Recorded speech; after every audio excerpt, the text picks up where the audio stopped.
மத்தேயு 6:9 வாசிங்க. நீங்கள் ஜெபம் பண்ண வேண்டிய விதமாவது. நீங்கள் ஜெபம் பண்ண வேண்டிய விதமாவது. ஜெபத்தை குறித்து என்ன செய்து கொண்டிருக்கிறோம், பார்த்து கொண்டிருக்கிறோம். அல்லேலூயா. ஜெபம் என்பது அடிப்படையில் மாறுபட்டு எனக்குள் ஏற்படுகிற ஒரு பெரிய மாற்றம் அல்லது வல்லமை அல்லது திறன் அல்லது பலன். அல்லேலூயா. அண்ணால் என்ன செய்தாங்க, ஆண்டவருடைய சமூகத்தில் ஒரு கலகத்தோடு பிரச்சனையோடு வந்தாங்க. அவங்க திரும்பி போகும்போது மிகப்பெரிய மாற்றத்தோடு இல்லாததிலிருந்து வந்தாங்க, பெற்றுக்கொண்டு இருக்கிறதாக பெற்றுக்கொண்டு என்ன செய்தாங்க, கடந்து சென்றாங்கன்னா மாற்றம் அவர்களுக்கு உண்டானது. அதற்கு பேர் என்னது, ஜெபம். ஜெபம் என்பது ஆண்டவராகிய கர்த்தரை துல்லியமாக யார் என்பதை அறிந்து கொள்ள முடியும். அந்த சம்பவத்தை குறித்து பார்த்தோம். தேவன் பரிசுத்தர் என்பதும், அவர் வல்லமை உள்ளவர் என்பதும், வைராக்கியம் உள்ளவர் என்பதும், அவரிடத்திலிருந்து மட்டும்தான் அதிசயங்களை அற்புதங்களை பெற முடியும் என்பதையும், அது மாத்திரமல்ல அவர் எப்படிப்பட்டவர் என்றால் அவரிடம் மாத்திரம்தான் கேட்டதை பெற்றுக்கொள்ள முடியும், வேற யார்கிட்ட என்ன செய்ய முடியாது, பெற்றுக்கொள்ள முடியாது என்பதை அந்த பாகால் தீர்க்கதரிசியில் ஆண்டவர் சங்காரம் செய்து அதன் நிமித்தமாக ஆண்டவர் என்ன செய்தார், எலியாவுக்கு அக்கினிமயமான அந்த அக்கினியில பலிபீடத்தின் மூலமாக பதிலை கொடுத்து ஆண்டவர் தன்னை யார் என்பதை துல்லியமாக விளக்கினார். அடுத்தது ஜெபம் என்பது என்னவென்றால், எனக்கு ஏற்கனவே கொடுக்கப்பட்டாகிவிட்டது, ஜெபத்தின் மூலமாக கேட்டு பெற்றுக்கொள்வதற்காக வரவில்லை, ஜெபத்தின் மூலமாக எடுத்துக்கொள்வதற்காக நான் வந்திருக்கிறேன் என்ற நிலைப்பாட்டோடு வர வேண்டும். அது நமக்கு என்னது, ஜெபம். அப்போ நாம ஜெபம் என்கிற வரும்பொழுதே நான் போய் எடுத்துக்கிட்டு வரத்துக்காக நான் போறேன். மத்தியானத்துக்கு நமக்கு நேற்றுக்கே வச்சுக்கோமே, நேற்று சமையல் செய்தோம், மத்தியானம் சாப்பாடுக்கு சமையல் செய்தோம். அப்போ அரிசி நான் ஆண்டவரே எனக்கு அரிசி எனக்கு வேணும்னு சொல்லி ஜெபம் பண்ணுறது ஏற்கனவே வாங்கி வச்சாச்சு, வச்சது நிமித்தமாக ஜெபம் பண்ணுறது இல்லை, போய் எடுத்துக்கிட்டு வரணும். ஆண்டவர் அதே தான் நமக்கு கல்வாரிசியில் எல்லாம் எடுத்து வைத்துக்கிட்டான், சம்பாதித்து வைத்துக்கிட்டான். அப்போ அந்த அரிசி இருக்கிற இடம் தெரியும், அதை போய் எனக்கு 1 டம்ளர் வேணும், 2 டம்ளர் வேணும், அதை போய் எடுத்துட்டு இன்னைக்கு சமையல் செய்யணும், அதுக்காக நான் எழுந்து போறேன். அந்த நிலைமையில தான் எனக்கு இது தேவை, சரீரத்தில் எனக்கு பலகீனமாக இருக்கு, அல்லது எனக்கு பொருளாதாரத்தில் எனக்கு குறைச்சலாக இருக்குது, அல்லது எந்த தேவையாக இருந்தாலும் ஆஃபீஸில் எப்படி ஒரு பிரச்சனையாக இருந்தாலும் அந்த பிரச்சனைக்கு தீர்வை ஜெபத்தில் எடுத்துக்கொள்வதற்காக நான் வரேன் என்று சொல்லி என்ன செய்யணும், போகணும், வரணும், ஆண்டவர்கிட்ட பேசணும். நான் எடுத்துக்கிறேன், பேசி முடிச்சுட்டு ஆண்டவரே நான் இதெல்லாம் எடுத்துக்கிறேன்னு எடுத்துட்டா அவர் என்ன செய்ய, ஏற்கனவே கொடுத்தாரு. அதனால் எடுத்துக்க மகனே, உனக்கு எவ்வளவு தேவையோ என்ன செய்ய எடுத்துக்கணும் அப்படின்னு சொல்லிடுங்க. அப்போ ஜெபம் எடுத்துக்கொள்வதற்காக வருவது, அவர்கள் பெற்றுக்கொள்வதற்காக வருவது அல்ல. அல்லேலூயா. அடுத்தது இது என்ன, ஜெபம் பொதுவான கருத்து. ஆகினால ஜெபம் மண்டல். அப்போ ஆண்டவராகிய கர்த்தர் நீங்கள் ஜெபம் பண்ண வேண்டிய விதமாவது என்று சொல்லி அவர்கள் ஜெபம் பண்ணாங்க. சிறு வயது முதல்ல ஜெபம்னா இன்னும் நல்லா தெரியும். அவங்க ஜெபம் பண்ணுகிற அந்த ஜெபமானது தேவனுக்கு ஏற்ற விதமாக இல்லை, அவங்க சுயத்தின் பேசுகிற விதமாக இருந்தது, தேவனை பிரியப்படுத்துகிற விதமாக இல்லை, பிசாசை பிரியப்படுத்துகிற விதமாக இருந்தது. ஆக ஜெபம் பண்ண வேண்டிய விதமாவது அந்த விதத்தை கற்றுக் கொடுக்கிற. பரமண்டலங்களில் இருக்கிற எங்கள் பிதாவை, பரமண்டலங்களில் இருக்கிற எங்கள் பிதாவை தேவனுடைய இருப்பிடம், தேவன் வசிக்கிற இடம், அங்கே உலாவுகிற இடம், நாம் அங்கே போகிறோம். பிதாவே என்று சொன்னால் அவர் பிதாவாகிய தேவன், அவர் அங்கே இருக்கிறபடினால் நாமும் அங்கிருந்து வந்தோம். பிரசங்களை பார்த்தோம், உயர எழும்புகிற தேவனுடைய மனுஷனுடைய ஆவி என்று சொல்லப்பட்டிருக்கிறது. மண்ணானது தான் முன்னிருந்த இலக்கு திரும்பி தேவன் இருந்த ஆவி தேவனிடத்தில் கடந்து செல்கிறது என்று சொல்லி என்ன செய்தோம், நம்ம வாசிச்சோம். அப்போ பிதா என்றால் அவர் சகல சிருஷ்டிக்கும், அவர் ஆவிகளுக்கும் அவர் பிதா. அவர் எனக்கு அந்த ஆவியை பெற்ற நான் அங்கே போவதற்கு அங்கே இருக்கிறேன் என்பதற்கு அடையாளமாக சொல்லப்பட்டிருக்கிறது பிதாவை என்று சொல்லி. அடுத்தது உம்முடைய நாமம் பரிசுத்தப்படுவதாக. அப்படின்னா உம்முடைய நாமம் பரிசுத்தப்படுவதாக என்னாக்கா அவர் நாமம் பரிசுத்தப்படுவதாக மாத்திரம் அது பரிசுத்தமாக்கப்படவில்லை. என்ன என்றால் அந்த நாமத்தை நான் தரித்திருக்கிறேன், அந்த நாமம் எனக்குள்ள பரிசுத்தமாக்கப்படுவதாக. அப்போ எனக்குள்ள தரிப்பிக்கப்பட்ட அந்த நாமமானது, தரிப்பிக்கப்பட்டு அந்த நாமம் எனக்குள்ள இருக்கிற அந்த நாமமானது பிசாசுடைய கொடுக்கிற எல்லா காரியத்தின் நிமித்தமாக நாம் ஜெயத்தை மேற்கொண்டு ஜெயம் பெற்று அந்த காரியத்திலிருந்து என்ன செய்கிறேன், நான் விடுதலை அடைந்து அந்த நாமம் எனக்கு பரிசுத்தப்படுவதாக, பரிசுத்த குலைச்சல் ஆகாதபடிக்கு பரிசுத்தமாக்கப்படுவதாக என்று என்ன செய்ய, உம்முடைய நாமம் பரிசுத்தப்படுவதாக. அதை குறித்து விரிவாக நாம் தியானித்தோம். உம்முடைய ராஜ்யம் வருவதாக என்று சொல்லி என்ன செய்தோம், பார்த்து கொண்டு இருக்கிறோம். உம்முடைய ராஜ்யம் வருவதாக, அந்த ராஜ்யத்தை குறித்து பார்த்தோம். ராஜ்யத்தில் என்ன இருந்தது, பரிசுத்தம் இருந்தது, ஆளுகை இருந்தது, வல்லம் இருந்தது, பிசாசங்கள் அதிகாரம், பலன், போஷிப்பு, பிரசனம், ஒருமனம் காணப்பட்டது. அப்ப ராஜ்யம் வருவதாக என்றால் குடும்பத்தில் இருக்க வேண்டிய முக்கியமான இந்த அம்சங்கள்லாம் காணாமல் இருந்தது. அவருடைய ராஜ்யம் இல்லை, வேறொரு ராஜ்யத்தினுடைய பலன், வேறொரு ராஜ்யத்தினுடைய செய்கை என்ன செய்து கொண்டிருந்தது? பலன் செய்து கொண்டிருந்தது. ஆகையினால என்ன கிடையாது, உம்முடைய ராஜ்யம் இல்லை, வேறொரு ராஜ்யத்தினுடைய வல்லமை செயல்பட்டு கொண்டிருந்தது. அதை குறித்து நம்ம என்ன செய்யறோம் பார்த்தோம். நம்ம அடுத்ததாக உம்முடைய சித்தம் பரமண்டலங்களிலே செய்யப்படுவதில்லை, பூமியிலும் செய்யப்படுவதாக. அல்லது கடந்த வாரத்துல என்ன செய்தோம், லைட்டா பார்த்தோம். உம்முடைய சித்தம் பரமண்டலங்களிலே செய்யப்படுவதில்லை. அப்போ சித்தம் சித்தம் என்று சொல்லப்படுகிற இந்த வார்த்தையானது ஏதோ ஒரு இலக்கிய வார்த்தை அல்ல, வேதாகமத்தில் நமக்கு கொடுக்கப்பட்ட விருப்பம் அல்லது ஆசை என்பதனுடைய அடைமொழி தான் சித்தம். விருப்பம் அல்லது ஆசை. எனக்கு எங்கேயாவது வெளியில் போயிட்டு வந்தோம்னா ஷாலம் ஷேக்கின் என்ன செய்வான், அப்பா இன்னைக்கு நமக்கு ஹோட்டல் போகலாமா, அஞ்சப்பர் போகலாமா, என்னது யாமைதீன் போகலாமா இன்னைக்கு வரும்போது, ஏன்னா அந்த பக்கம் தான் வருவோம் முடிச்சுட்டு யாமைதீன் போகலாமா, ஏன் கேட்குறேன், ஆசையா இருக்குப்பா போகலாமா வருமா. அப்போ ஆசை அவன் கேட்கும்போது எனக்கு சித்தம் இருக்கு அப்படின்னு கேட்க மாட்டோம். ஆசை அது சித்தம் என்பது வேதாகம டெர்மினாலஜியில் அது யூஸ் பண்ணப்பட்டிருக்கு. சித்தம்னா ஒரு ஏதோ பயங்கரமான ஒரு விஷயம் அப்படிலாம் கிடையாது. தேவன் உடைய ஆசை என்னுடைய குடும்பத்தில் என்ன செய்யப்படுவதாக உண்டாக்கப்படுவதாக நிறைவேறப்படணும். அவருடைய ஆசை என்னுடைய எண்ணத்தில் உண்டாக்கப்படணும். ஒவ்வொருவருக்கும் ஒரு ஒரு ஆசை இருக்கு இல்லையா? ஆமாம் தானே? அல்லேலூயா. படிக்கிற நாட்களில் படிக்கிற பிள்ளைகள்லாம் என்ன ஆசைப்படுவாங்க அப்படின்னா, எல்லா கேள்வியும் எனக்கு தெரியணும், எல்லா கேள்வியும் நல்லா எல்லாம் படிக்கணும். எல்லாருக்கும் தெரியுதா இல்லையா? கொஸ்டின் பேப்பர் எனக்கு மாத்திரம் தெரிஞ்சா போதும், நல்லா என்ன செய்வேன் எழுதிடுவேன். எல்லாம் யாருக்கு கிடைக்குதா இல்லையா, இந்த கொஸ்டின் பேப்பர் மாத்திரம் எனக்கு கிடைச்சதுன்னா எப்படி எழுதிடலாம், ஒரு நாளைக்கு முன்னாடி கிடைச்சா, ஒரு நைட் கிடைச்சா போதும், உட்கார்ந்து என்ன செய்யலாம். ஆசை என்னது? ஆசை. அப்போ கொஞ்சம் குழந்தை பெரியவங்களா வர்றாங்க, எனக்கு ஒரு நல்ல வேலை கிடைக்கணும், அப்போ நல்லா படிக்கணும், நல்லா வேலை கிடைக்கணும் என்கிற ஆசையெல்லாம் ஆண்டவர் நமக்குள்ள வைத்திருக்கிறார். ஆமென். அல்லேலூயா. வாசிங்க பிலிப்பியர் 2:13 வாசிங்க. ஏனெனில் தேவனே தம்முடைய நல்லா படிச்சீங்க. தேவனும் அல்ல, அங்க ஒரு அடைமொழியோட சொல்லு. தேவனே அப்படின்னா அவரே உங்களுக்கு கொடுத்தத, நீங்க கொடுக்கல, உங்களுக்கு மூலமா வரல. அந்த ஆசை உங்களுக்குள்ள நீங்க ஏற்படுத்தின ஆசை இல்ல, சரீரத்துல அவையத்துல உங்களுக்கு உண்டான ஆசை இல்ல. தேவனே தம்முடைய அந்த சித்தங்கிறத எடுத்துருங்க, ஆசையின்படின்னு போட்டுங்க. ஏனெனில் தேவனே தம்முடைய தயவுள்ள ஆசையின்படி விருப்பத்தையும் செய்கையும் உங்களில் உண்டாக்குறவராய் இருக்கிறார். அல்லேலூயா. அல்லேலூயா. எசேக்கியேல் 24 வேண்டாம் வாசிக்கிறோம். எசேக்கியேல் 24:25 வாசிக்கிறோம். ஆத்துமாவுல அந்த ஆசையை வச்சுட்டாங்க. ஆத்துமாவுல ஆசையை வச்சுட்டாரு. அல்லேலூயா. அப்ப ஆசைப்படுறோம் நம்ம. அப்போ கொஞ்சம் காலேஜ் போன உடனே எனக்கு நல்ல ஒரு பைக் வேணும். என்ன வேணும்? F1 V14-15 அப்படி என்ன பைக் வேணும். போன வாரத்தில் ஒரு போதகருடைய வீட்டுக்கு நான் போயிருந்தேன். அந்த போதகருடைய பையன் கேட்குறான், 1,50,000 ரூபா வண்டி. பையன் 20,000 ரூபா சம்பாதிக்கிறான். போதகருடைய பையன். அப்புறம் நான் 50,000 தான் கொடுப்பேன், அதுக்கு மேலே கொடுக்க மாட்டேன், நீ தான் சம்பாரிச்சிக்கணும் கட்டிக்கணும் அப்படின்னு சொல்லி, இதெல்லாம் இன்ஸ்டால்மெண்ட்லாம் நீ தான் கட்டிக்கணும். அப்போ இன்ஸ்டால்மெண்ட்டு 7,000 8,000 ரூபாய்க்கு வருது.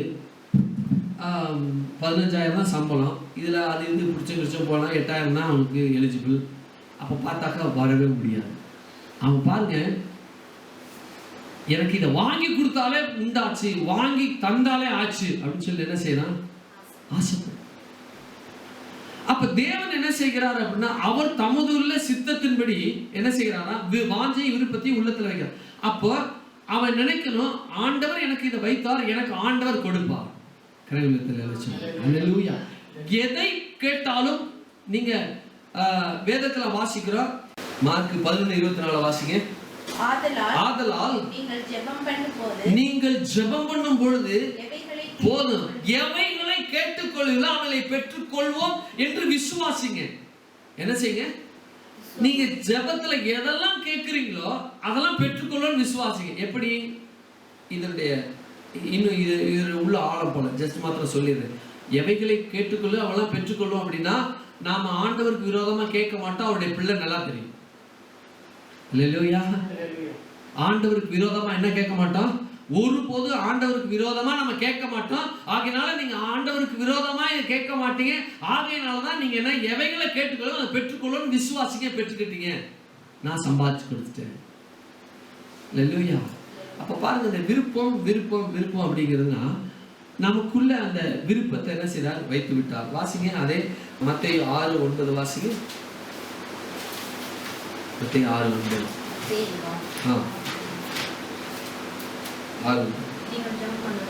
ஜெபம் பண்ண வேண்டிய விதம் 10 வாசிங்க. 6:10 வாசிங்க. ராஜ்யம் வருவதாக உம்முடைய சித்தம் பரமண்டலத்திலே செய்யப்படுகிறது. உம்முடைய சித்தம் பரமண்டலத்திலே செய்யப்படுகிறது போல. நல்லா கவனிச்சுங்க. உம்முடைய சித்தம் ரெண்டு விதமான ஒரு ரெலம் இங்க சொல்லப்பட்டிருக்கிறது. என்ன அப்படின்னா பரமண்டலங்கள், அதாவது தேவன் வாழுகிற உலாவுகிற இருக்கிற இடம் பூமி என்று சொல்லப்பட்டிருக்கிறது. அங்க உம்முடைய நாமம் என்ன செய்யப்படுவது? உம்முடைய விருப்பம் எல்லாம் செய்யப்பட்டு கொண்டு இருக்கிறது. இங்க செய்யப்படல. இங்க என்ன செய்யப்படல? ஆகவே உம்முடைய விருப்பம் இங்க செய்யப்பட வேண்டும் என்றால் முதல்ல எங்க செய்யப்பட வேண்டும்? யாரெல்லாம் ஆண்டவருடைய பிள்ளைகளாக இருக்கிறாங்க அவங்க வீட்டில இருந்து இதை நடைபெற வேண்டும் என்று கர்த்தர் விரும்புகிறார். அல்லேலூயா. அவருடைய விருப்பமானது, அவருடைய ஆசையானது யாரெல்லாம் தன்னுடைய இரத்தத்தினால கழுவப்பட்டு இருக்கிறாங்களோ அவங்க வீட்டில இருந்து துவங்கப்பட வேண்டும் என்று தேவன் விரும்புகிறார். அவர் என்ன விரும்புகிறார்? என்ன செய்ய சித்தமா, என்ன ஆசை உள்ளவராய் இருக்கிறார் அப்படின்னா நம்மை கொண்டு என்னென்ன காரியத்தை செய்ய வேண்டும் என்று விரும்புகிறாரோ அது செய்யப்பட வேண்டும். எதன் மூலமாக? உலகத்தில் எல்லாம் அவருடைய ஆசை நிறைவேறுவதற்கு அவருடைய வல்லமை காத்து கொண்டு இருக்கிறது. ஆனா நிறைவேற முடியாதபடிக்கு சபிக்கப்பட்டபடினால இந்த உலகத்தின் மூலமாக அது ஆசை நிறைவேறப்பட முடியவில்லை. ஏன்? சபிக்கப்பட்டிருக்கிறது. ஏன் நிறைவேறப்படவில்லை? பிசாசுடைய ராஜ்யம் இங்க பலம் செய்து கொண்டிருக்கிறது, கிரியை செய்து கொண்டிருக்கிறது. ஆகவேதான் என்ன செய்யப்பட முடியவில்லை என்றால் அவருடைய விருப்பமும் அவருடைய ஆசையும் இங்கே நிறைவேறப்படவில்லை. நிறைவேற்றப்பட முடியாத சூழ்நிலை காரணிகள் இங்க இருக்கிறபடினால என்ன செய்யப்படவில்லை? முடியவில்லை. ஆகவேதான் சொல்றாரு பாருங்க, உம்முடைய சித்தம் பரமண்டலத்திலே செய்யப்படுவது போல பூமியிலையும் செய்யப்படுவதாக. அப்படின்னா பூமியில யாருக்குன்னா முதலாவதாக அவருடைய சித்தத்தின்படி அவருடைய இரத்தத்தினால கழுவப்பட்ட அவருடைய பிள்ளைகளுடைய வாழ்க்கையிலிருந்து, அந்த குடும்பத்திலிருந்து உம்முடைய சித்தம் என்ன செய்யப்பட வேண்டும்? செய்யப்பட வேண்டும். அல்லேலூயா. ஒரு விஷயம் கூட நம்முடைய குடும்பத்தை யோசிச்சு பார்ப்போம். நம்முடைய குடும்பத்துல அப்போ உம்முடைய சித்தம் செய்யப்படுவதாக அப்படின்னா பூமியிலே செய்யப்பட வேண்டும் என்றால் முதல்ல ஆண்டவர் நம்முடைய குடும்பத்திலிருந்து ஆரம்பிக்க விரும்புகிறார். அப்போ முதல்ல நம்ம குடும்பத்துல காணப்பட வேண்டியது சமாதானம் காணப்பட வேண்டும். அப்போ பூமியில அவருடைய பரலோகத்துல எங்கும் சமாதானம், சமாதானம், பரிசுத்தம், பரிசுத்தம், சமாதானம். அங்கு நோயில் எப்படி அங்கு காணப்படுகிறதோ அதே போல நம்முடைய குடும்பமும் அதை குட்டி பரலோகம் போல இருக்கப்பட வேண்டும். அங்க செய்யப்படுதுன்னா இங்கேயும் செய்யப்படுனா, அங்க பரலோகம் இருக்குன்னா இங்கேயும் அந்த பரலோகத்தின் மாதிரியை நம்முடைய வீட்டுல காண விரும்புகிறார். அல்லேலூயா.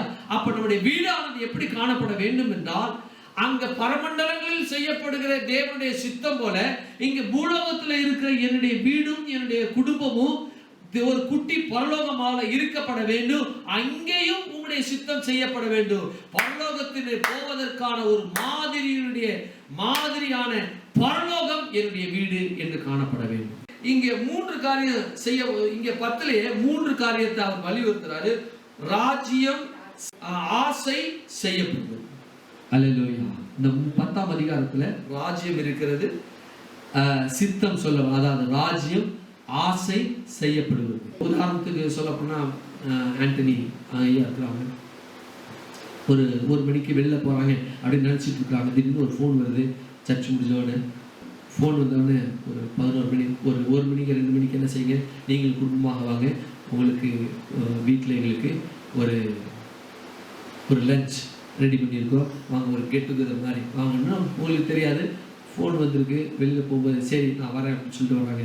வேகமாக வந்தானே வாங்க ஒரு இடத்துக்கு போகணும், சீக்கிரமாக கிளம்புங்க அப்படின்னு சொல்லிட்டு ஃபோன் பண்ணும்போது நான் போன பிறகு அங்கெல்லாம் சொல்லுவாங்க அப்படின்னு இருக்காங்க, எனக்கு தெரியாது அப்படின்னா என்ன செய்கிறாங்க, சொன்ன உடனே என்ன செய்கிறாங்க, கிளம்புறீங்க. அப்போ பாருங்க, ஒரு ராஜ்யம் அப்படின்னா செயல் முதல்ல சொல்லப்படுகிறது, அது எதன் மூலமாக சொல்லப்படுது? விருப்பத்தின் அடிப்படையில் சொல்லப்படுகிறது.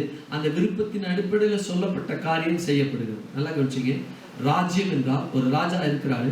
அந்த ராஜா இருக்கிறாருன்னா அவருக்கென்று ஒரு மணிமண்டலம் கட்டப்பட வேண்டும் என்றால் எனக்கு ஒரு மாளிகை கட்டணும், இவ்வளவுலேருந்து இதை வரைக்கும் அப்படிலாம் அவர் சொல்லி கணக்கு போட்டு எத்தனை கொத்தனார் அதெல்லாம் பாட்டு முடியாது. இந்த இடத்துல எனக்கு ஒரு மாளிகை வேணும், இது ஒரு 100 ஏக்கர் இருக்குது, இது நல்ல இடமா இருக்குது அப்படின்னு கேட்டால் எனக்கு அந்த இடத்துல ஒரு மாளிகை வேணும் கட்டுங்க அப்படின்னு முடிஞ்சு போச்சு. ஒரு வருஷத்துல கட்டி முடிக்கணும்னா ஒரு வருஷத்துல கட்டி ஆகணும். ஒரு வருஷத்துல கட்டி முடிக்கலன்னு என்ன செய்யப்படுவாங்க? என்ன செய்வாங்க? அவங்க தலைகள்லாம் துண்டிக்கப்படும். அவர் சொன்னார் அப்படின்னா அந்த சொல்றது எதுனா அவருடைய விருப்பத்தின்படி பேசப்பட்ட வார்த்தையானது. அவர் என்ன விரும்பினாரோ அந்த வார்த்தை என்ன செய்கிறார்? பேசுகிறார். அந்த பேசப்பட்ட வார்த்தை என்ன பண்ணுகிறது? செயல்படுகிறது. இதுதான் ராஜ்யம். அப்போ ஒவ்வொரு குடும்பத்திலையும் நாம் பேசப்படுகிற வார்த்தையானது நம்முடைய விருப்பத்தின்படி எழக்கூடிய வார்த்தைகள்.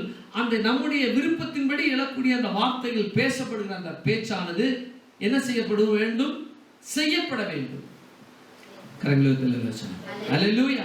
அப்ப பாருங்க, ஏன் விருப்பம் ஏன் விருப்பம் ஏன் விருப்பம் ஏன் விருப்பம் அப்படின்னு நம்ம பேசிக்கிட்டு இருக்கோம்.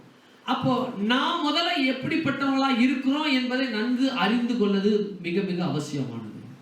நான் ஆவிக்குள்ளாக இருந்தேன் என்றால் ஆவிக்குரிய காரியத்தை பேசி அதை என் விருப்பம் கொண்டு ஆவிக்குரிய காரியத்தை பேசி அந்த ஆவிக்குரிய காரியத்திற்கு செயல்படுவோம்.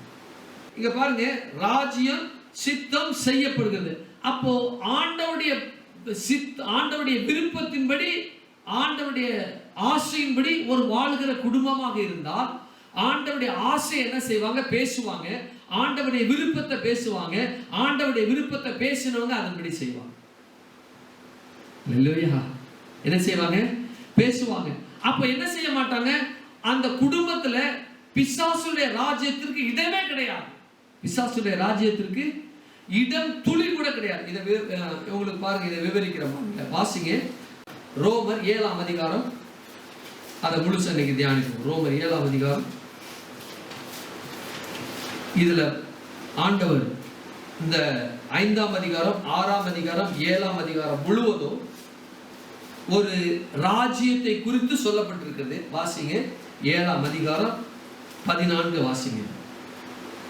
7ஆம் அதிகாரம். மேலும் நமக்கு தெரிந்திருக்கிறபடி, நல்லா கவனிச்சுங்க, நமக்கு தெரிந்திருக்கிறபடி நியாயப்பிரமாணம் ஆவிக்குரியதாய் இருக்கிறது. நானோ பாவத்திற்கு கீழாக, நல்லா கவனிச்சுங்க, விற்கப்பட்டு மாமிசத்திற்கு உரியவனாக இருக்கிறேன். என்னோட பிரசன்ட் ஸ்டேட்டஸ் இது. நான் எனக்கு தெரியும் நியாயப்பிரமாணம் ஆவிக்குரியதா இருக்கிறது. நல்லா தெரியும் நியாயப்பிரமாணம். ஆண்டவர் சொல்றாரு 10 கட்டளை நமக்கு தெரியும், பிரமாணங்கள் கொடுத்திருக்காங்க. அது மாத்திரமல்ல, 10 கட்டளை தெரியாது, பிரமாணம் தெரியாது. ஆனா கொலை செய்யக்கூடாதுன்னு என்ன தெரியும்? ஐயோ கொலை செய்யறது பாவம். சர்ச்சுக்கே வந்திருக்க மாட்டாங்க. இயேசுனா யாரும் பேரே தெரியாது.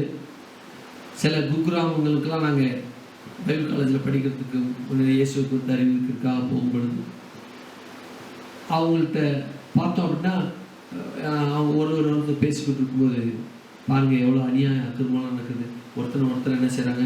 கொலை செய்கிறாங்க, வெட்டிக்கிட்டு போகிறாங்க. இங்கே ஒரே கொலைக்களமாக இருக்குது, பயங்கரமான ஏரியா. என்ன செய்வாங்க? ஒரு ஜாதிக்கு விரோதமாக இன்னொரு ஜாதி பேசிட்டாங்கன்னு சும்மா இருக்க மாட்டாங்க, தலை எடுத்துருவாங்க. அவ்வளோ பயங்கரமான ஏரியா. அங்கே ஒரு குக்கிராமம், அதில் போய் ஊழியம் செய்யணும். அப்போது சர்ச்சுக்கு வந்தது கிடையாது, இயேசுனா யாரும் தெரியாது, பிரமாணம் என்னன்னு தெரியாது. ஆனால் கொலை செய்தது பாவம் தெரியும். எப்படி? நியாயப்பிரமாணம் அவங்க உள்ளத்தில் எழுதியிருக்கிறதுன்னு சொல்லி. நியாயப்பிரமாணம் அவங்க உள்ளத்தில் மனதின் பிரமாணம் 23 இருக்கிறது. 1:17-23 சொல்லப்பட்டிருக்கு. மனதின் பிரமாணம் என்ன செய்யப்பட்டிருக்கு? அவங்க உள்ளத்தில் எழுதி. திருடக்கூடாது தெரியும். எப்படி? விபச்சாரம் செய்யக்கூடாது தெரியும். எப்படி? விபச்சாரம் செய்யாதிருப்பாயாக என்று சொல்லப்பட்டிருக்கு. அதனால தெரியுமா? இல்லை. நியாயப்பிரமாணம் உள்ளத்தில் என்ன செய்யப்பட்டிருக்கு? எழுதப்பட்டிருக்கிறது. மனுஷன் எப்போ பிறக்கிறானோ அந்த நிமிஷத்திலிருந்து அவருடைய உள்ளத்துல தேவன் எழுதி வைத்தே அனுப்பப்பட்டிருக்கு. போக்கு சொல்ல அவனுக்கு இடமில்லை அப்படின்னு சொல்லப்பட்டிருக்கு. அப்ப பாருங்க, ஒரு ராஜ்யத்திற்குள்ள ஒரு குழந்தை பிறக்குது என்றா, அந்த குழந்தை பிறந்த அந்த க்ஷண பொழுது தாயின் கர்ப்பத்துல ஜெனிப்பிக்கப்பட்ட அந்த ஒரு fraction of second சொல்றாங்க, அந்த fraction of secondலயே ஒரு ராஜ்யத்திற்குள்ள ஒரு வல்லமைக்குள்ள என்ன செய்கிறது, அடங்கிறது அந்த குழந்தை. அது எந்த ராஜ்யம்? ஆதாம் இழந்து போன அந்த ராஜ்யமா, அல்லது ஆண்டவராகிய இயேசு கிறிஸ்து கல்வாரி சிலுவையில சம்பாதித்து வைத்த அந்த ராஜ்யமா என்று இந்த பூலோகத்துல அது பிறந்து அது தேர்வின் அடிப்படையில் என்ன செய்யப்படுகிறது, தேர்ந்தெடுக்கப்படுகிறது. அல்லேலூயா. இங்க வாசிக்கிற பாருங்க, நான் பாவத்திற்கு விற்கப்பட்டு, எப்ப விற்கப்பட்ட ஆண்டவராகிய தேவன் இந்த பழத்தின் கனியை புசியாதிருங்கள்னு சொல்லி கீழ்ப்படியாமையினால அந்த கனியை புசித்தது நிமித்தமாக என்ன செய்தாங்க, எல்லாவற்றையும் விற்று விட்டாங்க. காலையில் அதை தியானித்துட்டு இருக்கும்போது நாங்கள் படித்த அந்த வரலாற்று அந்த சம்பவங்கள்லாம் அந்த காரியங்கள்லாம் அதை நினைவுக்கு வந்தது. ஆதாம் எல்லாவற்றையும் என்ன செய்தானா, தனக்குள் உள்ளடக்கி வைத்தான். அவனுக்கு பாதங்களுக்கு கீழ்ப்படுத்தாத ஒன்றுமே இல்லை, சகலவன். அவன் பேசினா அது அப்படியே ஆகும். அதாவது எப்படி சொல்ல, அவன் ஒரு குட்டி கடவுள் அப்படியே சொல்லப்பட்டிருக்கு. நீங்க சங்கீதங்கள் புத்தகங்கள் எடுத்து வாசிங்க. சங்கீதம் 8:3 வாசிங்க. 8, 3, 4, 5, 6, 7. உமது விரல்களில் கிரியையாகிய உமது விரல்களின் கிரியையாகிய உம்முடைய வானங்களையும் நீர் ஸ்தாபித்த சந்திரன்களை நட்சத்திரங்களை நான் பார்க்கும் பொழுது மனுஷனை நீர் நினைப்பதற்கு மனுஷகுமாரனை விசும் அவன் எம்மாத்திரம் என்கிறேன். நீர் அவனை நல்லா கவனிச்சிங்க, அதை அண்டர்லைன் பண்ணி வச்சிங்க. அந்த வார்த்தை தவறான வார்த்தை. நீர் அவனை தேவ தூதர்களின் சற்று சிறியவனாக்கினீர், மகிமையினாலும் கனத்தினாலும் அவனை முடிசூட்டினீர் என்று எழுதப்பட்டிருக்கிறது. இல்லை, தேவனிலும் சற்று சிறியவனாக்கினீர் என்றுதான் அங்க சொல்லப்பட்டிருக்கிறது. அப்ப தேவ தூதரிலே சற்று சிறியவனாக்கி. அதே வாசிங்க, எபிரேயரின் புத்தகம் 2:6-7 வாசிங்க. நானே வாசிக்கிறேன்.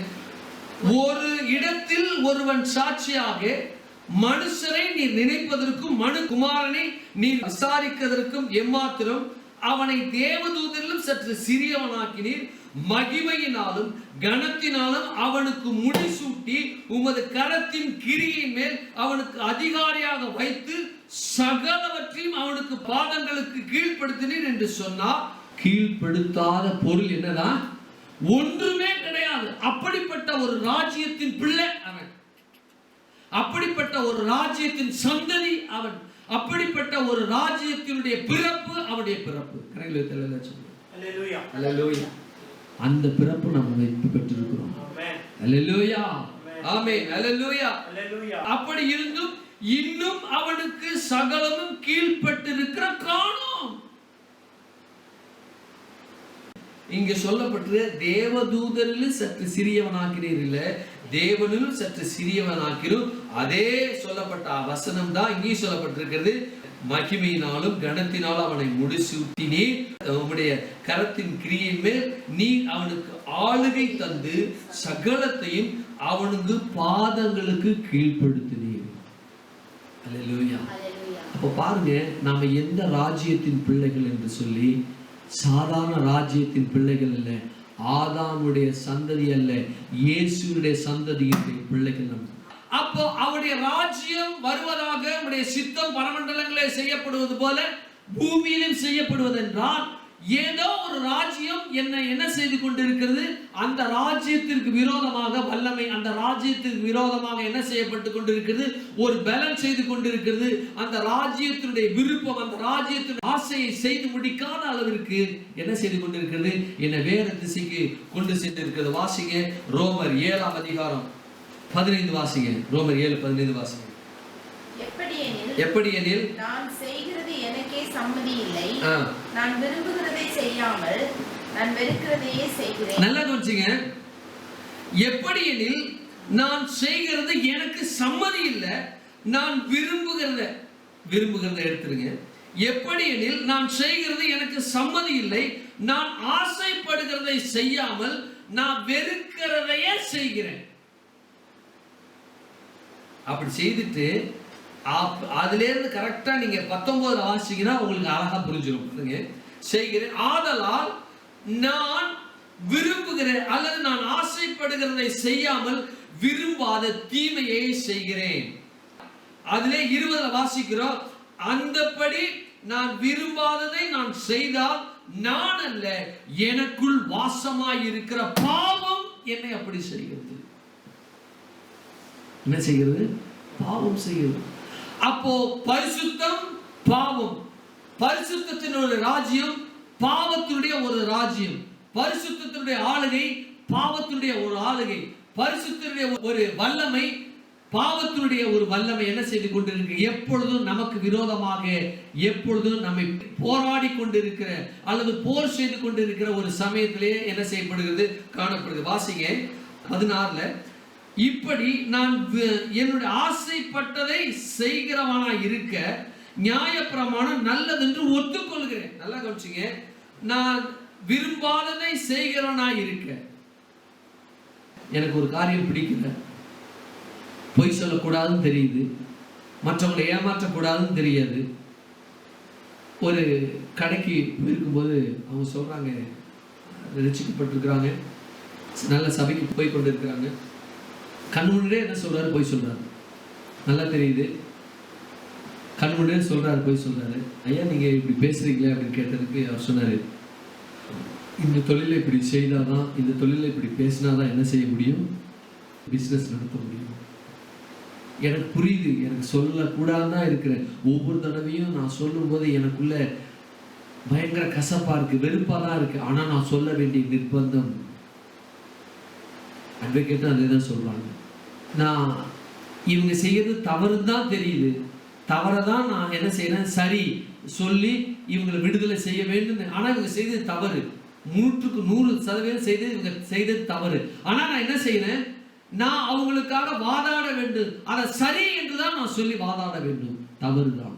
மனசாட்சி என்ன செய்கிறது? என்னை ஒவ்வொரு நாளும் குத்தி கொண்டு இருக்குன்னு வழக்கறிஞர் தான் சொல்றாங்க. இது அப்போஸ்தலனாகிய பவுலுக்கு இதே நிலைமை தான். நான் விரும்புறதா செய்யணும்னு நினைக்கிறேன், ஆனா எனக்கு விரும்புறத செய்யல, என்னால முடியவே இல்லை.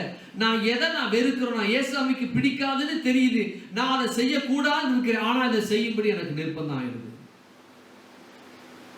நான் இந்த காரியத்தில் நான் நடப்பிக்க கூடாது என்று நான் விரும்புகிறேன், ஆனா நடப்பிக்க முடியவில்லை, ஆனா என்ன செய்யறேன்? நடப்பித்து விடுகிறேன். ஏன் அப்படின்னா எனக்குள்ள குடியிருக்கிற இந்த பாவத்துடைய ராஜ்யம் என்ன என்ன செய்து ஆண்டு கொள்கிறது. வாசிங்க 5:17 வாசிங்க.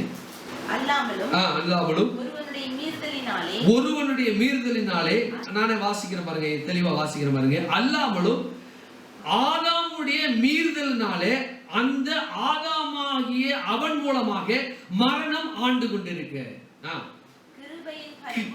கிருபையின் பரிபூர்ணத்தையும் நீதியாகிய ஈவின் பரிபூர்ணத்தையும் பெறுகிறவர்கள் இயேசு கிறிஸ்து என்னும் ஒருவராலே ஜீவனை அடைந்து ஆளுவார்கள் என்று அதிக நிச்சயம். அப்ப ரட்சிக்கப்பட்ட நாம் இந்த பாவத்தினுடைய வல்லமை, பாவத்தினுடைய பலன், அந்த பாவத்தினுடைய ஆளுகை, இந்த பாவத்தினுடைய ராஜ்யத்திற்கு மேல நமக்கு என்ன செய்யப்பட்டிருக்கிறது? ஒரு ராஜ்யம், வல்லமை, பலன் கொடுக்கப்பட்டிருக்கிறது, பரலோகத்தினுடைய வல்லமை. அந்த ராஜ்யம் நமக்குள்ள செயல்பட்டு இருக்கிறது. உம்முடைய ராஜ்யம் வருவதாகண்டா எவன் ஒருவன் ரட்சிக்கப்பட்டானோ அல்லது எவர்கள் குடும்பம் ரட்சிக்கப்பட்டதோ அந்த குடும்பத்துல தேவனுடைய ராஜ்யத்தின் தொடக்கம் ஆரம்பிச்சிருச்சு. அவருடைய விருப்பம் அதுல செயல்பட்டு கொண்டு இருக்கிறதா என்பது ரொம்ப முக்கியம். அல்லேலூயா. அப்ப ராஜா இருக்கிறாரு. ராஜா நீங்க சொல்லுங்க, நான் கேட்டுக்கிறேன். அப்படியா இருக்கட்டும், கட்டும். அப்படியா? கிடையாது. என்ன செய்வாரு? தலையை மாத்திரல, சந்தனையே க்ளோஸ் பண்ணிடுவாரு உலகத்தினுடைய அதிபதி. அப்போ அவர் சொன்னா என்ன செய்யப்பட வேண்டும்? நடத்தி காட்ட வேண்டும். நடத்தியே ஆகணும். நடத்தி என்ன செய்யப்பட வேண்டும்? காட்ட வேண்டும். நான் நிறைய முறை உங்களுக்கு சொல்லியிருக்கிறேன் தோமாவை குறித்து. காட் ஜாட் என்று ஞாபகம் இருக்குது அவங்களுக்கு. அவர் ஆண்டவராக இயேசு கிறிஸ்துவினுடைய ஊழியத்தின் அழைப்பை பெற்று தோமா என்ன செய்தார்? பாகிஸ்தான் வழியாக அப்படியே அந்த சிந்து அந்த வழியாக வரும் பொழுது பாகிஸ்தான் அந்த இடத்துல ஆளுகை செய்து காட் என்ற அந்த மன்னன் என்ன செய்தார்? அவர் மன்னன் தம்பி வந்து ஜாட், இவர் என்ன செய்தார்? ஊழியர்களை செய்து கொண்டு இருக்கிறார். இவரை பற்றி சொல்கிறாங்க, இவர் நிறையா நல்ல கட்டடம்லாம் கட்டுவார், நல்ல கட்டட நிபுணர் அப்படின்னு சொல்லி. எதை கட்டுகிற கட்டட நிபுணர் அப்படின்னாக்கா ஊழியத்தை கட்டுகிற கட்டுமான பணியின் நிபுணர் இவர். அவர் என்ன சொன்னார்? அப்படியா, அவரை கூப்பிடுங்க அப்படின்னான்னு காட்டுக்கு தெரில, இவர் பில்டிங் ஆர்கிடெக்ட்னு தெரில, அவர் காஸ்பல் ஆர்கிடெக்ட். அவர் கட்டுவீங்களா, நீங்கள் நிறைய மாளிகைலாம் கட்டுவீங்கன்னு நான் கேட்டேன். ஆமாம், நான் கட்டுவேன் மாளிகைன்ட்டு. அப்படியா, அப்படின்னா பணம் பொருள் எல்லாம் நகையெல்லாம் கொடுத்தானே. இவர் எங்கெங்கெல்லாம் போய் சுவிசேஷம் சொல்கிறாரோ இட்லிக்குள்ளே என்ன செய்கிறாரு? தங்க காசை வச்சு கொடுக்குறாரு. இவர் போகிற இடம்லாம் இட்லிக்குள்ளே தங்க காசு. தம்பிக்கு ஒரு 3 இட்லி, தம்பிக்கு 3 வெள்ளி காசு, தங்க காசு கிடச்சிரும். அப்போ என்ன செய்கிறாங்க? சுவிசேஷம் மறிக்கப்படுது, வயிற்றுக்கு சாப்பிட்டுக்கிறாங்க, அதோட பணமும் கிடைக்குது, கட்டுறாரு. அவர் கூப்பிட்டு விசாரிச்சு கேட்டாங்க, என்ன நீங்கள் எப்படி பண்ணிக்கிட்டு இருக்கிறாங்க? எவ்வளோ பெருசாக வந்துருக்குது? நல்லா பெருசாக வந்துக்கிட்டு இருக்கு, பயங்கரம் அழகாக இருக்குது அப்படின்னு இருக்கிறார். அப்படியா, நீங்கள் போங்க அப்படின்னு சரி நம்பி அனுப்பிச்சுடுறாங்க. அவருக்கு போய் காட்ட சொல்லி எந்த இடத்துல சொல்லி அவர்கிட்ட கேளுங்க, லூசு ராஜாவே இப்படி ஏமாந்துக்கிட்டு இருக்கு, அவர் எதுவும் கட்டவில்லை எல்லாத்தையும் பணியாரத்தையும் இட்லியும் வாங்கி உள்ளே வச்சுக்கிட்டு அவர் கொடுத்து ஊழியம் செஞ்சுக்கிட்டு இருக்கிறாரு. அவர் கட்டவும் இல்லை கிட்டவும் இல்லை, நீங்கள் போய் பாருங்கள், கிட்ட போய் பாருங்கன்னு. போய் பார்த்தாக்கா கிடையாது. பிடிச்சி கையங்கால் கட்டி உதன்னு வச்சு உள்ளே போட்டுறாங்க ஜெயிலில். இவர் ஊழியக்காரருங்கிறதுனால கொள்ளலை. அந்த சமயத்தில் நோய் வாய்ப்பட்டு அந்த ஜாட் என்கிற மன்னன் தம்பி மறித்து போயிடறார். தம்பி மறித்து போனோன்னு கண்ணை திறந்து பார்க்குறார். அடுத்த செகண்டு இவங்க ரசிக்கப்பட்டாங்க, அண்ணன் தம்பி ரசிக்கப்பட்டாங்க. கண்ணை திறந்து பார்த்தாலும் குடிச்ச வீட்டில் உட்காந்துருக்கிறாரு ஜாட்டு. அங்கே தேவதூதர்கள் வரும்போது, யார் தம்பி தேவதூதரை? அது யாரு கட்டுறது? உலகத்தில் பூமியில் ஒரு மன்னன் இருக்கிறாரு, காட் என்கிறவர். அந்த காட்டுக்காக ஒரு ஊழியக்காரன் கட்டிக்கிட்டு இருக்காரு, அவர் பேர் தோமா. அவர் கட்டின மாளிகை எவ்வளோ அழகாக இருக்குது பாருங்க. அங்கே இருக்கிற அந்த நாட்களில் இருக்கிற ஒரு மாளிகைகளை காட்டிலும் இந்த காட்டுக்காக தேவனுடைய ஊழியராகிய இந்த தோமா கட்டுகிற அந்த மாளிகை ரொம்ப மிகவும் பிரம்மாண்டமாக அழகாக அவ்வளோ பளபளன்னு இருந்தது. உடனே என்ன அதை பார்த்துக்கிட்டா ஆச்சரியமாக அப்படி இருக்கும் பொழுது, இது பரலோகத்தில் நடந்த சம்பவம். இங்கே பூலோகத்தில், ஐயா தெரியாமல் உங்களை அழைச்சிட்டேன், என் தம்பி ரொம்ப ஆசைப்படுறேன் நான், நீங்கள் என்ன செய்யுங்க, தயவுசெய்து அவருக்கு ஏதாவது ஆண்டவருக்கு பேசி அவருக்கு சுகத்தை கொடுத்துருங்க, உயிர் பிச்சை கொடுங்க அப்படின்னோட என்ன செய்கிறாரு? தோமா வந்து இயேசுவின் நாமத்தினால காட் இந்த சரீரத்தில் ஆவி உள் வரும்படி நான் ஆவிக்கு கட்டளை கொடுக்குறேன்னு சொல்லி கட்டளை கொடுத்தோன்னு அந்த ஆவி அவனுக்குள்ள அவர் பார்த்துக்கிட்டே இருக்காரு. பரலோகம் அப்படி பிரமிச்சு போய் நிற்கிறாரு. கொஞ்ச நேரத்தில் பூமியில் இருக்கிறாரு. உடனே சொல்கிறார், பூமியில் வந்து நான் பரலோகம் போனேன், அது உண்மை. அந்த பரலோகத்தில் இவர் உங்களுக்காக கட்டப்பட்ட ஆளிகை இந்த பூலோகத்தில் இருக்கிற சகலவித மாளிகை காட்டிலும், ஏன் பரலோகத்தில் இருக்கிற மாளிகை காட்டிலும் பிரம்மாண்டமாய் மிகவும் அழகாய் அவ்வளவு நேர்த்தியாக இருந்ததுன்னு சொன்னானே. ஐயா மன்னிச்சிங்க, நீங்கள் மறுபடியும் நிறையா கட்டுங்க, என் தம்பிக்கு சேர்த்துன்னு சொல்லி என்ன செய்கிறாங்க? கட்டினாங்க. அல்லேலூயா. அப்போ பாருங்க, அப்போ ராஜ்யம் என்ன செய்யப்படுகிறதுனா கட்டப்பட்டு கொண்டு இருக்கிறது. அல்லேலூயா. அப்போ அந்த ராஜ்யம் நமக்குள்ளேருந்து வர வேண்டும், நமக்குள்ளேருந்து கட்டப்பட வேண்டும். இங்கே பாருங்க, அப்போ ஒரு ஆளுகைக்குள்ள வாசிங்க, இயேசு கிறிஸ்து என்னும் ஒருவனாலே ஜீவனை இழந்து ஆளுவார்கள் என்பது அதிக நிச்சயமாமே. வாசிங்க, அதை 21 வாசிங்க, 7:21 வாசிங்க. ஆதலால் பாவம் மரணத்திற்கு ஏதுவாக, நல்லா கவனிச்சுங்க, இங்க ஒரு சத்தியத்தை சொல்றாங்க. பாவம் மரணத்திற்கு ஏதுவாக ஆண்டு கொண்டது போல கிருபையானது கர்த்தராகிய இயேசு கிறிஸ்துவின் மூலமாய் நித்திய ஜீவனுக்கு ஏதுவாக ஆண்டு கொண்டது. அப்படி என்றால் அப்ப பாவம் மரணம் என்கிற ராஜ்யம் மனுஷனுக்குள்ள பூமிக்குள்ள என்ன செய்யப்பட்டு கொண்டிருக்கிறதுனா பேலன்ஸ் செய்து கொண்டிருக்கிறது, அது ஆண்டு கொண்டிருக்கிறது. மனுஷன் அதுக்கு தப்பித்து போவது இல்லை. பிறக்கல தாயின் கருவுல உருவான அடுத்த செகண்ட்ல இருந்து மரணம் பாவம் என்கிற பிரமாணம் அந்த பிள்ளைக்குள்ள அந்த ராஜ்யம் உள்ள வந்துருச்சு.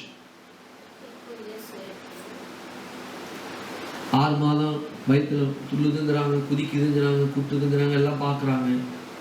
பாவத்தினுடைய ராஜ்யத்தினுடைய வல்லமை என்ன செய்து கொண்டிருக்கு? சுமந்து கொண்டு அது இருக்கு. பாவத்துடைய ராஜ்யத்தினுடைய வல்லமை அது என்ன செய்து கொண்டிருக்கிறது? பெற்று இருக்கு, சமயம் பெற்று. வேதம் சொல்ல சமயம் பெற்று அது வந்தபோது வாசிங்க 6:23, ரோமர் 6:23. பாவத்தின் சம்பளம் மரணம், தேவனுடைய கிருபை வரமும் கிருபை வரணும் நம்முடைய கர்த்தராகிய இயேசு கிறிஸ்துவினால் உண்டான நித்திய ஜீவன். பாருங்க, அங்க பாருங்க, பாவத்தின் சம்பளம் மரணம், தேவனுடைய கிருபை வரமும் நம்முடைய கர்த்தராகிய இயேசு கிறிஸ்துவினால் உண்டான நித்திய ஜீவன். அங்கே மரணம் ஆண்டு கொண்டது அப்படின்னா பாவம் ஆண்டு கொண்டது, அந்த பாவத்தின் மூலமாக மரணம் பிறப்பிக்கப்படுகிறது. இங்க நீதி என்ன செய்யப்படுகிறது? ஆண்டு கொண்டது. நீதியினுடைய விளைச்சல் தான் என்னது? நித்திய ஜீவன். அப்ப ஆண்டவருடைய ராஜ்யத்துக்குள்ள என்ன உண்டாகிறது? அவருடைய சித்தம், அவருடைய விருப்பம் என்ன செய்யப்பட வேண்டும் என்றால், நம்முடைய குடும்பத்தின் மூலமாக, நம்முடைய ஒவ்வொரு மனிதனின் மூலமாக தேவனுடைய ராஜ்யம், தேவனுடைய சித்தம், தேவனுடைய விருப்பம் நம்முடைய வாழ்க்கையிலிருந்து, நம்முடைய தனி மனிதனிலிருந்து என்ன செய்யப்பட வேண்டும்? ஆளுகை செய்யப்பட வேண்டும். அல்லேலூயா. உங்களுடைய சித்தம் செய்யப்படுவது போல பூமியிலும் செய்யப்படுவதால் முதல்ல என் குடும்பத்தில் ஸ்டார்ட் ஆகட்டும், என் உள்ளத்தில் அது ஸ்டார்ட் ஆகணும். ஆண்டவரே, உங்களுடைய ராஜ்யத்தினுடைய வல்லமை, நீங்க என்ன விரும்புகிறீர்களோ அந்த விருப்பம் என்னுடைய விருப்பமாக மாறுவதாக. என்னுடைய விருப்பம் என்ன செய்யப்பட வேண்டும்? உங்களுடைய விருப்பமாக மாறி அது செய்யப்பட வேண்டும். நல்லா கவனிச்சிங்க. இந்த ஒரு வசனத்தை நான் வாசிப்போம். யாக்கோபு 1:15 வாசிங்க. பின்பு இச்சையானது கர்த்தந்தரித்து இல்ல, நீ 13 வாசிங்க. சோதிக்கப்படுகிற எவனும் நான் தேவனால் சோதிக்கப்படுகிறேன் என்று சொல்லாதிருப்பானாக. தேவன் பொல்லாங்கினால் சோதிக்க ஒருபோதும் கெட்ட காரியத்தின் மூலமாக எந்த மனுஷனையும் சோதிக்கிறவர் அல்ல, ஒருவனையும் சோதிக்கிறவரும் அல்ல.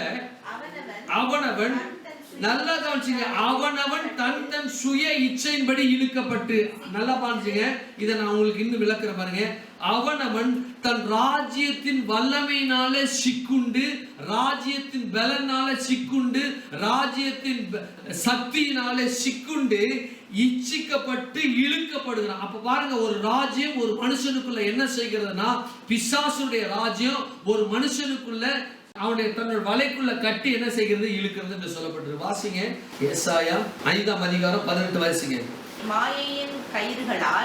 மாயையின் கயிறுகளால் அக்கிரமத்தையும் வண்டியின் வடங்களால் பாவத்தையும் இழுத்து கொண்டு வந்து நாம் பார்க்கும்படி தமது கிரியையை சீக்கிரமாய் நடப்பிக்க மட்டும் இஸ்ரவேலின் பரிசுத்தருடைய ஆலோசனையை நாம் அறியும்படி அது சமீபித்து வரட்டும் என்றும் சொல்லுகிறவர்களுக்கு ஐயோ என்று சொல்லப்படுது. அப்போ ஆண்டவருடைய வசனம் வரட்டும், அவங்க வந்து அவருடைய ஆலோசனை எனக்குள்ள வரட்டும். அது எங்க இருக்க போகுது? வரட்டும். என் நடக்கையின்படி நான் செய்கிறேன்னு சொல்லுகிற அந்த மாயையின் கயிறுகளால் அக்கிரமத்தையும் வண்டியின் வடங்களால் பாவத்தையும் இழுத்து கொண்டு வருவது போல இந்த பிசாசுடைய ராஜ்யமானது தன் சுய இச்சையின்படி என்ன செய்கிறதா? இழுத்து கொண்டு சிக்குண்டு என்ன செய்யப்படுகிறானா? சிக்குண்டு சோதிக்கப்படுகிறான். வாசிங்க. பின்பு இச்சையானது கர்ப்பம் தரித்து பாவத்தை பிறப்பிக்கும், பாவம் பூரணமாகும் பொழுது மரணத்தை பிறப்பிக்கும். அப்ப எந்த ராஜ்யத்துக்குள்ள இந்த பிசாசும் இந்த பூலோகமும் அகப்பட்டு கொண்டிருக்கிறதுனா, இந்த பரலோகத்தினுடைய ராஜ்யம் அல்ல, தேவனுடைய ராஜ்யம் அல்ல, உம்முடைய சித்தம் செய்யப்படுகிற பரமண்டலங்களில் செய்யப்படுகிற உம்முடைய ஆசையின்படி விருப்பத்தின்படி அல்ல, உலகத்திலே செயல்பட்டு கொண்டிருக்கிற பிசாசுடைய ராஜ்யத்தின்படி அவருடைய விருப்பத்தின்படி என்ன செய்யப்படுகிறார்கள்? ஜனங்கள் எல்லாரும் என்ன செய்யப்படுகிறாங்க? சிக்கப்பட்டு போறாங்க. ஆதலால் வாசிங்க ரோமர் 7:17 வாசிங்க. அதோட ஆதலால் நான் அல்ல, எனக்குள் வாசமாயிருக்கிற பாவமே அப்படி செய்கிறது. அது எப்படி எனில் என்னிடத்தில், நல்லா கவனிச்சுங்க, அது எப்படி என்னிடத்தில், அதாவது எப்படி எனில், அதாவது எவ்வளவு நமக்கு புரியும்படி பரிசுத்த ஆவியாகிய தேவன் அப்போஸ்தலனாகிய பவுல் மூலமாக ரோமருக்கு நமக்கு எப்படி தெரிவிக்க வைக்கிறார் பாருங்க. வாசிங்க. அதாவது என் மாமிசத்தில் நன்மை வாசமாய் இருக்கிறதில்லை என்று, நன்மை வாசமாய் இருக்கிறது இல்லை. ஏன்னா என் மாமிசம் நான் படைக்கப்பட்ட படைப்பு உருவான அந்த சன பொழுதிலே, தாயின் கர்ப்பத்துல உருவான அந்த சன பொழுதிலேயே பிசாசுடைய ராஜ்யத்தினுடைய தன்மையும் வல்லமையும் பெற்றவனாக நான் இருக்கிறேன். ஆகையினால எனக்குள்ள என்ன கிடையாது? நன்மை செய்ய வேண்டும் என்கிற அந்த வாஞ்சை, ஆசை எனக்குள்ள இல்லை என்று. இது செய்ய வேண்டும் என்கிற விருப்பம் என்னிடத்தில் இருக்கிறது. நன்மை செய்ய வேண்டும் என்கிற விருப்பம் என்னிடத்தில் இருக்கிறது. நன்மை செய்வதோ என்னிடத்தில் இல்லை.